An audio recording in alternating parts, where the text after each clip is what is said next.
മത്തായി 5 ജനക്കൂട്ടത്തെ കണ്ടപ്പോൾ യേശു മലയിലേക്ക് കയറി. അവനവരിരുന്നപ്പോൾ ശിഷ്യന്മാരടുത്തെത്തി അവനവരെ പഠിപ്പിക്കാൻ തുടങ്ങി.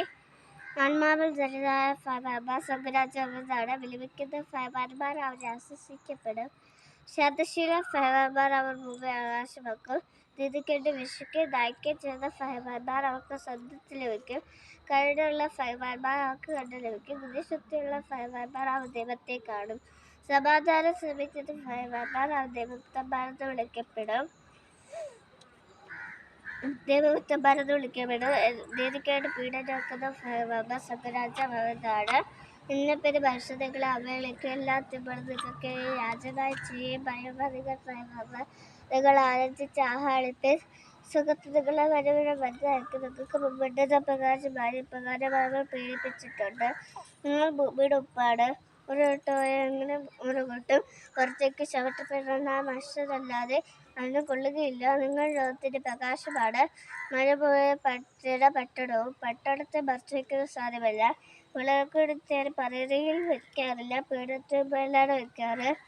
അപ്പോൾ അത് എല്ലാവർക്കും പ്രകാശം നൽകുന്നു. ഇപ്രകാരം മനുഷ്യർ നിങ്ങളെ സമ്പത്ത് കണ്ട് സ്വർഗ്ഗസ്ഥനായ പിതാവിന്റെ മക്കളെ തിരിഞ്ഞ് നിങ്ങളെ വിളിച്ച് അവരിൽ പ്രകാശിക്കട്ടെ. നിയമത്തെയോ പ്രവാചകന്മാരെ അസാധുവാക്കാൻ വന്നെന്ന് ആരും വിചാരിക്കരുത്. അസാധുവാക്കാനല്ല, പൂർത്തിയാക്കാനാണ് ഞാൻ വന്നത്. ആകാശവും ഭൂമിയും കടന്നു പോകുന്നവരെ സമസ്തവും നിറവേറോളം നിയമത്തിൽ നിന്ന് വള്ളിയും പുള്ളിയും മാറിയില്ലെന്ന് സത്യമായി ഞാൻ നിങ്ങളോട് പറഞ്ഞു. ഈ പ്രമാണങ്ങളെ ഒന്ന് ലംഘിക്കുകയും മറ്റുള്ളവരെ ലംഘിക്കാൻ പഠിപ്പിക്കുകയും ചെയ്യുന്ന സ്വർഗ്ഗരാജ്യത്തിൽ ചെറിയവരെന്ന് വിളിക്കപ്പെടും. എന്നാൽ അത് അനുസരിക്കുകയും മറ്റുള്ളവരെ അനുസരിക്കാൻ പഠിപ്പിക്കുകയും ചെയ്യുന്ന സ്വർഗ്ഗരാജ്യത്തിൽ വലിയവരെന്ന് വിളിക്കപ്പെടും. നിങ്ങൾ നീതി നേരത്തിനേക്കാൾ അതിശയിക്കുന്നില്ലെങ്കിൽ നിങ്ങൾ സ്വർഗ്ഗരാജ്യത്തിൽ പ്രവേശിക്കില്ലെന്ന് സത്യമായി ഞാൻ നിങ്ങളോട് പറയുന്നു.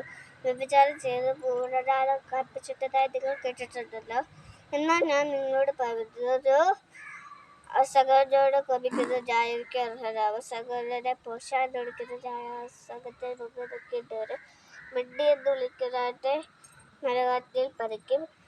നീ ബലിപീഠത്തിൽ കാഴ്ച അർപ്പിക്കുമ്പോൾ നിന്റെ സഹോദരനോട് എന്തെങ്കിലും വിരോധമുണ്ടെങ്കിൽ അവിടെ വെച്ച് ഓർത്താൽ കാഴ്ച വശം പോയി അവിടെ വെച്ചിട്ട് സഹോദരൻ പോയി രമ്യപ്പെടുക. അവൻ പിന്നെ വന്ന് കാഴ്ച അർപ്പിക്കുക.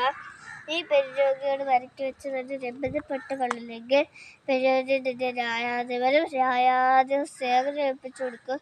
അങ്ങനെ നീ കാരാഗൃഹത്തിൽ അടയ്ക്കപ്പെടും. അവസാനത്തെ ചില്ലിക്കാശ് കൊടുത്തു വീട്ടോളം നീ അവിടുന്ന് പുറത്തു വരില്ലെന്ന് സത്യമായി ഞാൻ നിങ്ങളോട് പറയുന്നു.